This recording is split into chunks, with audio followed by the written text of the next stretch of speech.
당연하죠.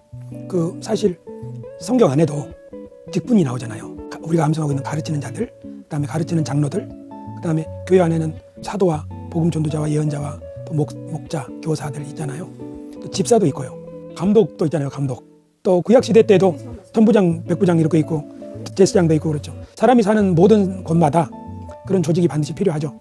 다만 예수님이 말씀하시는 것은 그 조직이 어떤 정신으로 운영되는가 하는 것 같아요.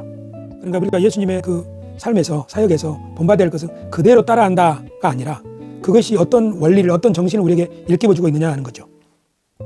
그런 정신으로 하자는 거예요. 우리가 현재 운영하고 있는 체제, 그것이 국회든 공직사회든 교회든 가정이든 그런 것은 사실 이미 정해진 그런 관습대로 운영되어 오고 있는 거예요. 그러니까 그것이 관습대로 운영되어 오고 있는데 그것이 지금 잘 되고 있냐 아니면 못 되고 있냐 하는 것을 어떤 관점으로 돌아봐야 되느냐, 성경의 관점으로 돌아봐야 된다는 이야기를 하는 거죠. 그러니까 지금 내가 우리 생명의 바다 교회의 목회 계획과 비전에 대해서 얘기하는 것은 기존의 운영 체제가 가지고 있는 난점, 맹점 이런 취약점들을 수정해 보고자 그런 이런 노력을 기울이면서 교회를 세워 나간다면, 또 공동체를 운영해 나간다면, 또는 직분자들을 세워 나간다면 훨씬 유익하지 않겠나. 안 그러면 해왔던 방식대로밖에 할 수 없어요. 이런 노력을 기울이지 않으면 그것 더군다나 치열한, 더군다나 왜 그래야 되는지에 대한 이해를 명확하게 가지지 못하면 이걸 추진할 수도 없고, 그러니까 그런 문제인 것 같아요. 토론이 아니라 존중. 그러니까 토론은 끝이 없거든요. 그런데 그 분위기가 존중하느냐 하는 것은 다른 것 같아요. 그 교회 분위기가 모든 사람들의 의견이 존중받고 있느냐, 토론을 한다 안 한다 문제가 아니라 다 여기서 알아서 한다, 알아서 하면 다 결정 따라야 된다 하는 분위기 있잖아요. 그 2대8 파레토 법칙인가? 그 모임의 20%가 나머지 80%의 역할을 다 대신한다는 거. 그것은 어디나 있는 일이죠. 여기서 말하는 것은 모든 나머지 80% 사람들 다 참여하게 한다, 의무적으로 참여하게 한다, 그런 개념이 아니라 어떤 이야기를 지금 하는 거냐면 소외의 얘기를 하는 거예요. 소외. 그러니까 왜 소외됐다고 느끼느냐는 거예요. 사람이. 그 사람의 탓이에요. 그 모임에서 그 사람 자신의 개인의 탓이에요. 아니면 그 모임의 분위기 탓이에요. 아니면 그 모임에 있는 그 전통 있잖아요. 오래된 교회들은 그 패밀리 의식이 있어가지고 아무도 못 들어간다고 하는. 그러니까 공동체가 어떤 마인드냐 하는 것이 열린 마인드냐 환영하는 마인드냐 다르겠죠. 그런데 이 크로산의 글을 읽으면서 내가 느낀 건 뭐냐면, 내가 상당히 권위주의적이구나. 나는 아닌 줄 알았거든. 나는 내가 이렇게 바뀌기는 정말 어렵구나. 이거는 물론 계속 살면서 반성을 해야 되겠죠. 하지만 지금 당장 무엇을 하느냐 하는 문제 있잖아요. 그것은 내가 무엇을 할 수 있느냐의 문제이기도 해요. 베드로가 고넬료의 집에 갈 수 있느냐? 못 가죠. 그 생각 가지고는요. 그러니까 내가 권위주의적이라고 하잖아요. 이걸 내려놔야 되는구나 하는 것을 깨달아야만 그 다음 행동을 할 수 있는 거죠. 권위를 벗어버리고 내가 너무 자기중심주의적이구나 하는 것을 충분히 깨달아야만 환대를 할 수 있는 거잖아요. 그러면 그걸 어떻게 깨달아요? 보고서 깨닫는 거잖아요. 예수님은 이렇게 하셨구나. 그런데 놀랍게도 과거에는 예수님이 어떻게 보였냐면, 제자들아 이리 와라, 능력을 준다, 이렇게 보였거든. 그러니까 내가 가지고 있는 생각대로 예수님도 보는 거예요. 사람마다 그러겠죠. 그런데 크로산이 설명하는 예수님을 보니까 이 예수님은 다르구나. 또 마커스 보그가 소개하는 예수님을 보니까 이 예수님은 정말 불의에 자신의 온몸을 던지는 분이로구나. 우리 옛날하고는 많이 다르거든. 그러니까 내가 보고 있는, 내가 그린 예수님 또 하나님에 대한 그림이 사실은 사람마다 다 다른 거예요. 그리스인들이 사람마다 다 자기가 원하는 신을 만든다고 하는 것처럼 그리스도인들도 자기가 그린 예수님이 있는 거예요. 자기가 그린 하나님. 그래서 그 주님이 자기한테 그런 걸 시킨다고 생각을 하는 거예요. 그래서 권위적인 행동을 하면서도 예수님의 권위로 한다고 생각을 하는 거예요. 그러니까 이게 놀라운 일이죠. 그래서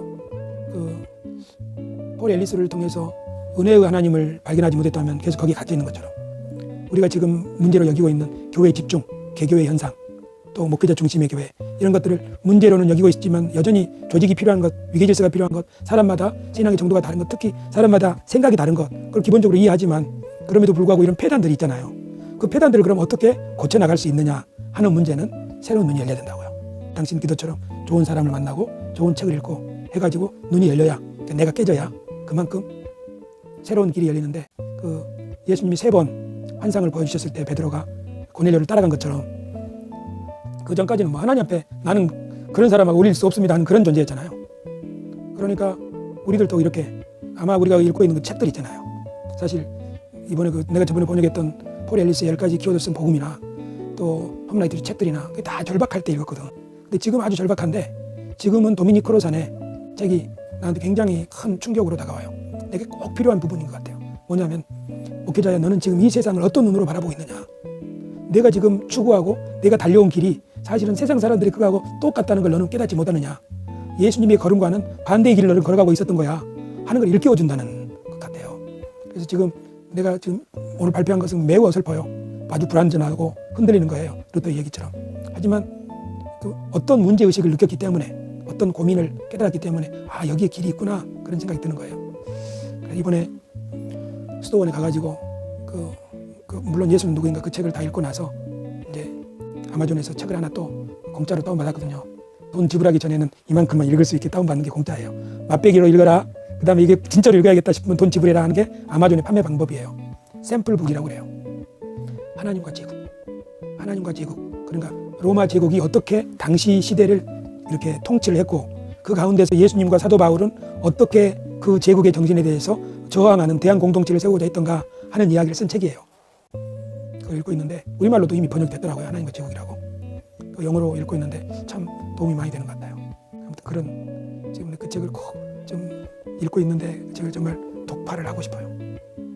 그래서 얼른 이런 내가 그 은혜의 복음에 대해서 앤드루 팔레 책을 여러 권 번역하면서 딱 잡은 것처럼, 그다음에 톰 라이트 글 여러 권 책을 읽고 나서 딱 잡은 것처럼, 마커스 보그는 2권밖에 안 읽었지만 도미닉 크로산의 이 책을 읽으면서 진짜로 내가 그 은혜의 복음에 관해서 누구한테 이렇게 꿀리거나 주저하지 않죠. 톰 라이트에 대해서 얘기할 때 누구한테 주저하지 않죠. 그게 뭐냐면 내가 확신이 되었기 때문이거든. 그리고 그것이 옳다고 하는 가능성 때문에 그렇게 읽기 시작했고, 지금 내가 발견하고 있는 게 바로 도미닉 크로산이에요. 살아있어요. 90살인가 그래요. 유튜브에도 그 영상이 있는데 참 좋은, 참 놀라운 사실 아니에요?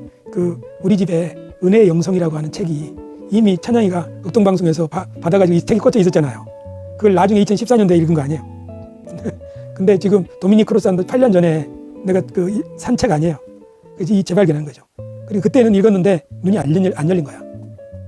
그리고 지금은 그게 꼭 필요한 때가 된 거예요. 아, 네가 이렇게 교회를 경험해 봤는데 지금 교회를 하려면 허브 살롱 교회를 해라. 이 결론이죠. 그게 예수님이 하셨던 사역하고 맞는 방법이고, 그리고 지금 이 시대에 필요한 교회다.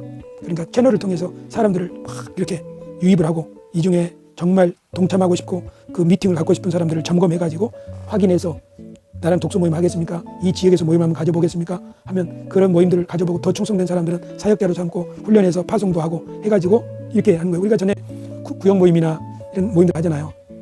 하는 것처럼 네트워크를 하는 거예요. 여러 개. 그래가지고 때가 되면 그것이 한 달에 한 번도 좋고 분기에 한 번도 좋고, 한 자리 빌려가지고 우리 모임도 갖고 또 우리가 힘을 모아서 같이 협력해야 될 사람이 있으면 돕기도 하고 그렇게 하는 거예요. 그렇게 하려면 여전히 중요한 게 이 허브의 신선함과 생명력이에요. 여기서 사람들에게 저 교회, 저 사역, 저기에 동참하고 싶다. 그런 콘텐츠를 잘 제작해야 돼요. 그래서 거기서 유입을 받고, 그리고 이제 사람들을 만나야죠. 만나서 대화하고 독서하고 토론하고 기도하고 격려하고 하면서 다 이렇게 지역지역 그렇게 하면서도 사람들한테 부담을 지우지 않기 위하여 일하는 목회자, 자비랑 사역, 이것을 찾겠다. 대신에 그렇게 하려면 공식적으로 하고 있는 일들이 있잖아요. 성동구 교구협의회라든지 우리 지방회라든지 이런 데 일들은 다 이렇게 좀 줄이고 차단을 하고 여기에 집중하는 게 필요한 것 같아요. 그래서 방향을 그렇게 정한 거예요. 이번에는 해야 될까 말아야 될까 이런 식이었다면 하는 것이 오히려 필요하고 좋다. 그리고 교회는 청빙을 기다려야 되느냐 뭐 이런 생각이 있는데, 그 청빙 기다리지 말고 지금 시대에 맞는 목회를 한번 해봐라. 그것이 허브 살롱 플랫폼을 만드는 거다. 너 열심히 그동안 또 독서 모임도 잘한다며, 또 대화도 잘한다며. 근데 잘한다면 그걸로 해봐라. 그리고 특히 그냥 충성파 사람들, 충성된 교인들을 만드는 것보다도 사람들이 구도의 길을 걸어갈 수 있도록 하는 일에 더 관심이 있다며 하다면 그런 커리큘럼을 만들어가지고 사람들이 너처럼 그렇게 어떤 것이 주님을 따르는 바른 길인가, 내 자리에서 그런 것을 고민하고 탐구하고 그리고 확신을 가질 수 있도록 도와준다면 그들도 그 길을 걸어갈 수 있을 것 아니냐. 그런 방식의 사역을 한번 해보면 어떠냐. 그런 이제 생각을 하게 됐고요. 혹시 이렇게 가다가 만약에 청빙 자리가 나온다면 그때는 좀 고민을 해봐야겠죠. 그 교회가 내가 이런 일을 펼쳐나가기에 적합한 교회인가를 일단은 생각을 해봐야겠죠. 아니면 저 교회에서 이런 사역을 할 수 있겠구나 싶으면 나는 청빙에 응해도 괜찮다고 생각을 해요. 그러나 어떤 교회는 여기는 아닌 것 같은데 여기서는 또 하나의 그 밥벌이 교회에 맡게 되지 않겠어, 그런 생각이 들 수도 나는 있다고 생각해요. 그런 교회가 많겠죠. 그러니까 지금 이 사역과 이 비전을 정말 명확하게 하는 거 지금 굉장히 중요한 시점이에요.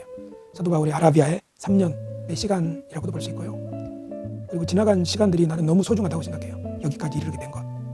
그리고 지금은 이제 말 그대로 옛날에 그 교회 성장론, 그것이 교회를 예를 들면 300명으로 만들기 위해서 필요한 노하우, 전략 이런 것들을 배우는 것이었다고 한다면 지금이야말로 예수님의 목표의 교회, 사역, 그것이 어떤 것이었던가 하는 것을 실제적으로 배울 수 있는, 계획을 세우고 할 수 있는 좋은 시간이 아닌가 그런 생각이 들어요.